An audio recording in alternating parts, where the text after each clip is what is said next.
Chhattisgarhi video देखने के लिए हमारे चैनल को सब्सक्राइब करें और दबाएं इस बेल आइकन को ताकि हमारे वीडियो के नोटिफिकेशन आपके पास पहुंचे सबसे पहले।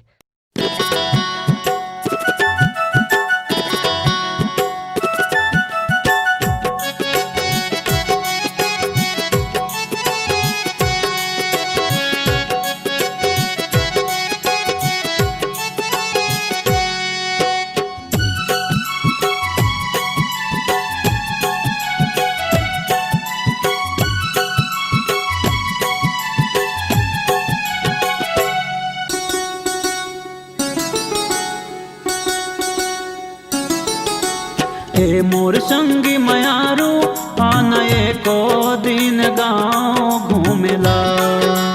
हे मोर संगी मयारू आना एको दिन गाँव घूमेला। हाथे सुरता तोर मोल संगी रही रही के सताते। रुन झुन पैरे हाथ के कंगना सोए निंदिया जगाते। हे मोर संगी मयारू आना एको दिन गाँव घूमेला। हे मोर संगी मयारू आना एको दिन गाँव घूमेला। हाथे सुरता तोर मोल संगी रही रही के सताते। रुन झुन पैरी हाथ के कंगना सोए निंदिया जगाते।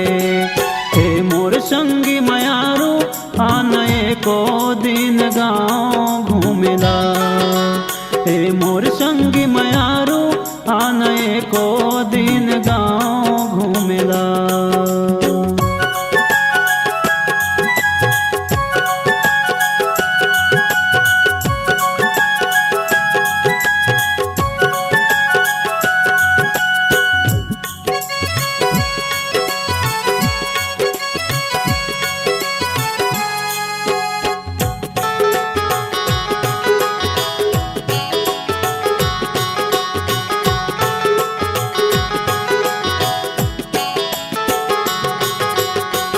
मने बैरी माढ़े नहीं खोजत रही तो तोला।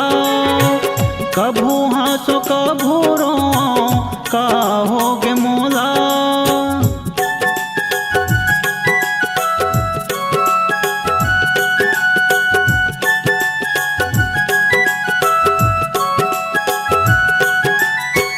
जब ले गए दुरिया मोर से माया ज्यादा बढ़ गए। मन के मिलौना मोर मयारू पाए बरतर से। का कराऊं अब तही बताना सुनना जिंदगी लागे। कार बदरिया घपटे अंधियारी मोर आँखी मछागे। ए मोर संगी मयारू आना एको दिन गाँव घूमेला। ए मोर संगी मयारू आना एको दिन गाँव घूमेला। हाथे सुरता तोर मोल संगी रही रही के सताते। रुन झुन पैरी हाथ के कंगना सोए निंदिया जगाते। हे मोर संगी मयारू आना एको दिन गाँव घूमेला। हे मोर संगी मयारू आना एको दिन गाँव घूमेला।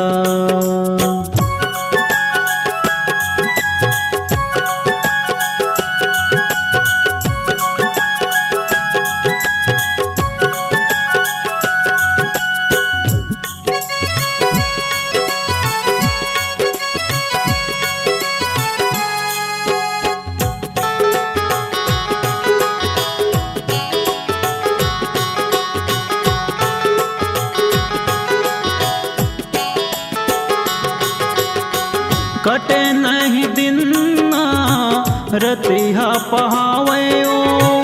पानी के फुहारा घलो तन माँ जनावे ओ।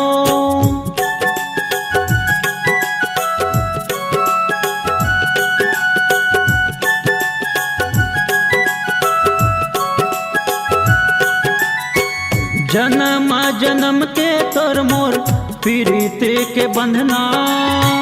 साथ निभाऊं कहे हे मोर सजना तोर अगोरा बैठे हाँ मनला मोर समझा के आँखिल आंसू बरसत हावे जीवरा धक धक लागे हे मोर संगी मयारू आनए को दिन गाँव घूमिला हे मोर संगी मयारू आनए को दिन गाँव घूमिला आथे सुरता तोर मोल संगी रही रही के सताथे रुन धुन पैरे हाथ के कंगना सोए निंदिया जगाथे हे मोर संगी मयारू आनए को दिन गाँव घूमिला हे मोर संगी मयारू आनए को दिन गाँव घूमिला आथे सुरता तोर मोल संगी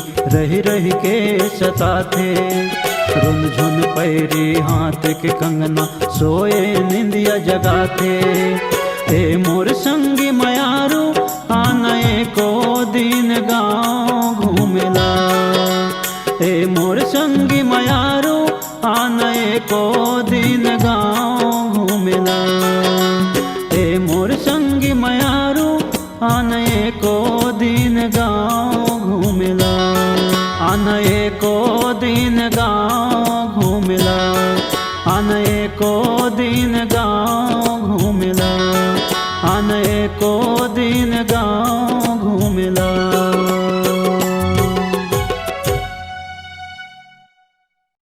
अगर आप अपनी आवाज को एक नया आयाम देना चाहते हैं तो चले आइए मल्टी ट्रैक डिजिटल रिकॉर्डिंग के लिए संपर्क करें HK म्यूजिक कंपनी, कोटा डबरी, चांपा, छत्तीसगढ़।